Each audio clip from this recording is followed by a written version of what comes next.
Hello friends, இப்போ நம்ம இந்த வீடியோவில் பார்த்துட்டு இருக்கிறது கன்னியாகுமரி பீச் பக்கத்தில் இருக்க பெருமாள் கோவில் தான். அதாவது திருப்பதி பெருமாள் எப்படி நம்ம தரிசனம் செய்வோமோ அங்கே பெருமாள் எப்படி இருக்காரோ அதே மாதிரி ரொம்பவே பெரிய அளவில் பிரம்மாண்டமான கோவில் இது. மூலஸ்தானத்தை மட்டும் என்னால் வீடியோ எடுக்கக்கூடாதுன்றதுனால எடுக்க முடியல. அவுட்டரெல்லாம் பார்த்தீங்களா எவ்வளோ அழகாக இருக்குது.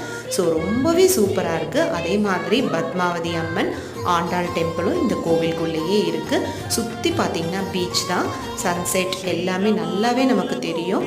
ரொம்பவே அழகாக இருக்குது. கன்னியாகுமரி வந்தீங்கன்னா மறக்காமல் மிஸ் பண்ணாமல் பார்க்க வேண்டிய ஒரு இடம் இந்த பெருமாள் கோவில். அதே மாதிரி ஈவினிங் திவ்ய தரிசனம் சொல்லிட்டு 5:30க்கு பார்க்க விடுறாங்க சுவாமியை. அதுவும் பொறுமையாக நின்று நிதானமாக நம்ம சுவாமியை தரிசனம் பண்ணிட்டு வரலாம். நீங்களும் போனீங்கன்னா மறக்காமல் இந்த பெருமாள் கோவிலை தரிசனம் செஞ்சுட்டு வாங்க.